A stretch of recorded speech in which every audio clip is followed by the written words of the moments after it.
Hey everybody, welcome back to another episode of the For Goodness Sake podcast. As always, it's your host Mesman Teklu, and I am extremely happy to be talking with you today. A couple weeks ago, when the Uvalde shooting happened in Texas, I was just distraught to have to make a video and talk to you. I mean, I didn't have to, obviously, but I made a video talking about it, and I was very sad. I was obviously very sad, like everybody, to be making a video, and I hated that feeling. Well, just a few weeks later, I am not quite the opposite because I'm not that happy, but I am really proud of some progress that's going on right now. So today, the United States, a few United States senators spoke out saying that they have reached a deal. 10 Republican senators, 10 Democratic senators said that they have reached a deal on some gun violence prevention reforms that are going to go in a kind of a bill that'll hopefully get passed by both the United States Senate and the United States House of Representatives, and then get signed by President Biden and become a law. Okay, and so I'm super excited about that. Not just because I'm a nerdy political enthusiast and I love seeing all the developments going on in DC, but also because this is a great example of something that I think a lot of us were calling for, and I know things that I called for in the video that I made a few weeks ago. One thing I said is that if we want to get to yes, we can get to yes. That there are ways to address the multiple issues that we all have and give up a little bit here, but also gain some here. And it's not, you don't have to lose everything in order for somebody else to pass something that they want. And I am very happy to say that these senators did just that. They are not totally putting their heads in the sands and seeming like they're out of touch with what people want. They passed a slew of good solutions that are not just a Democratic wish list of gun laws where they're taking away people's guns, if that's what people actually wanted anyway, or a Republican one where they're just not doing anything about guns, ooh, if that's actually what they thought. They're just doing thoughts and prayers. No, this is not some, partisan thing. People across the aisle, both sides, came together and said, hey, what do you think is the problem for gun violence? And, the Democrats listed a bunch of things, and the Republicans said, okay, well, this is what I think is the problem with gun violence. And the Democrats said, I don't know. So they went back and forth, and they hammered some things out.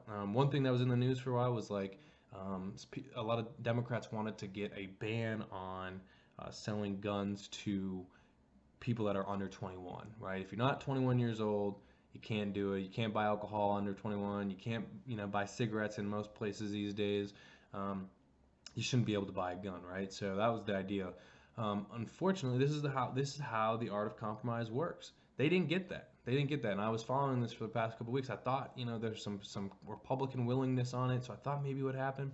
I was hoping it would happen. I just thought it was good to keep, a lot of the gun violence in the country is committed by young men, that 15 to 25 age range, and if you can cut off, under 21, it would take enforcement too, but if you can cut off access a little bit more to kids that are to young boys and young adults that are young men that are under 21, that would be a good thing, I think. But you know what? They weren't able to get everybody to agree. They weren't able to get 10 votes to get past that filibuster. We'll have to do another video one day about the filibuster. It's ridiculous. We'll have to talk more. But you know what they did do? They got some strength and regulations about it. They said, you know what? If you're under 21, you're trying to buy a gun, we're going to make you wait a little bit of time. We're going to have a little extended period where you just check everything out. We're going to do an extra background check to make sure that you're, an upstanding citizen, make sure you're going to be safe with it, we can trust you, and then you'll get your gun, okay? That, I think, is a reasonable compromise, okay? So it made the problem better, even though it didn't do everything that people like me wanted. I wanted that in that bill. Something else that's in that bill is just on kind of closing access to guns. So you can kind of put things in buckets, right? So like one bucket is kind of restricting access to guns. So that 21 restriction, an expanded background check is going to be in that closing off some or restricting some access to guns. Another thing in that bucket is what they call the boyfriend loophole that they're going to close, right? The boyfriend loophole is like, oh, you got this domestic violence, this guy's got a domestic violence charge on his case and his record sheet, and he can go buy a gun. That seems crazy. That seems crazy. So they're going to close that out. If spouse, boyfriend, no. If you have domestic violence on your, convicted for some domestic violence charge, you don't get to have guns. And that seems awesome, okay? Another bucket of things that they're going to do is, I think, really exciting. A lot of conservatives will tell you that, there are places like Chicago and New York and, a lot of blue cities especially that have really restrict gun laws, but they still have a lot of gun violence. So they tell you that just restricting gun laws, just putting regulations on the table, are not going to solve these problems. And they're right. So what they're doing now in this second bucket is not just restricting the access, but the second bucket of things is increasing the enforcement, right? So a lot of gun traffickers will go to red states or go to places where laws are a little looser on gun access, right? And they'll take them and they'll go sell them to people in New York, St. Paul, Minneapolis, different places where gun laws are a lot more strict because they can make a huge profit because there's not as much supply there. So there's a huge demand for criminals who want to use guns, right? So there's a great law that they're trying to get into, basically crack down on that, which will hopefully increase some coordination between red states, blue states, make us all have to work together a little bit more, which we all need to do. Realize that we're not, enemies, that we're actually all trying to solve good problems here.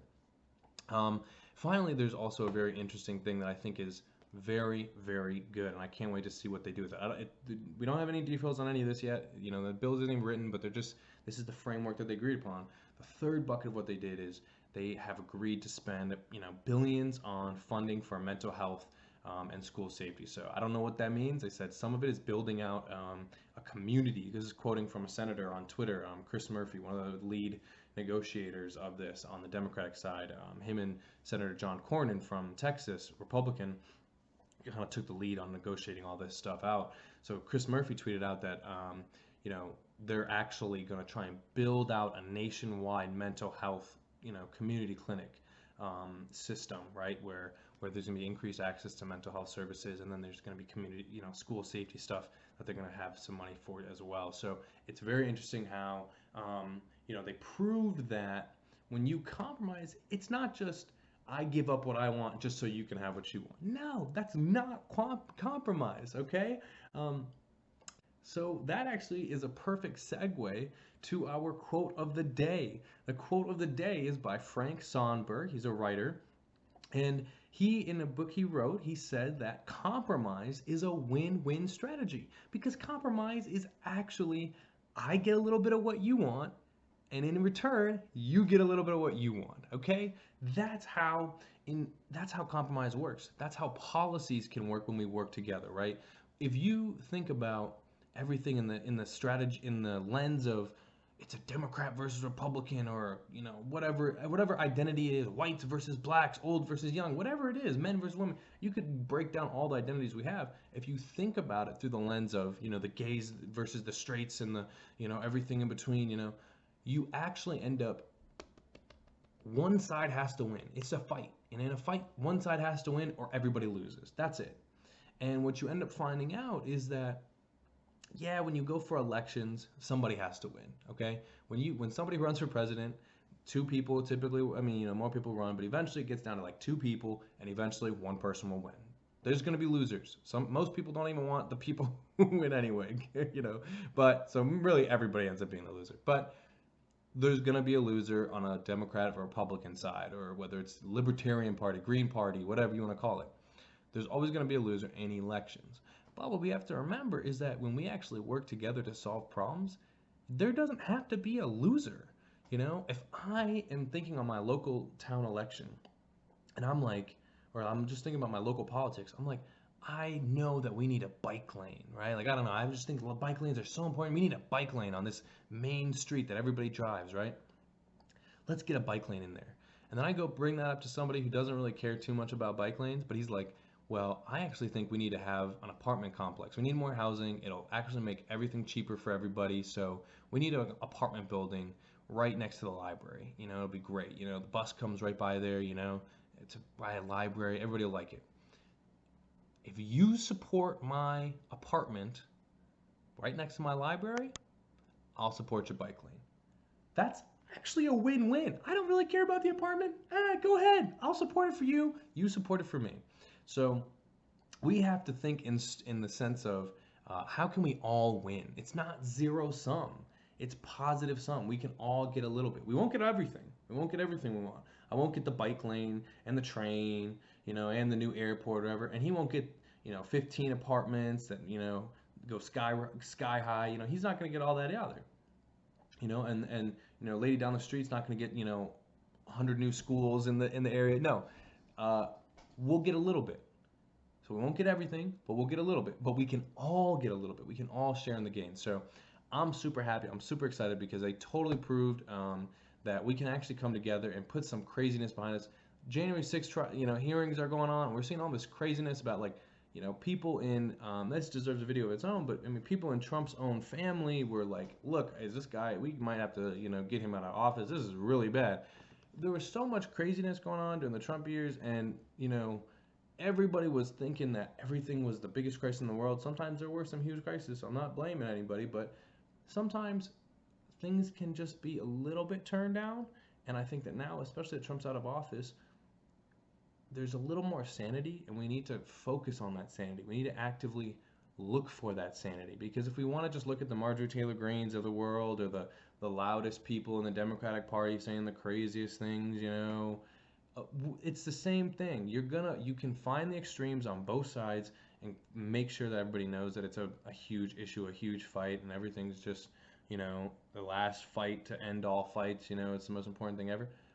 But there are actually most people in the middle trying hard to solve problems, and we actually have to do our part by telling them, good job. Good job. I know that's your job. I know that's your job. So it's not like, you deserve some, red carpet welcome, but at least, hey, there's a lot of people who are just being crazy right now, and it's very profitable to be crazy. So when you do the right thing, good job, do it again next time, all right? That's what we got to do. So call your senators, call your local Congress people, say, hey, do what Chris Murphy and John Cornyn are doing.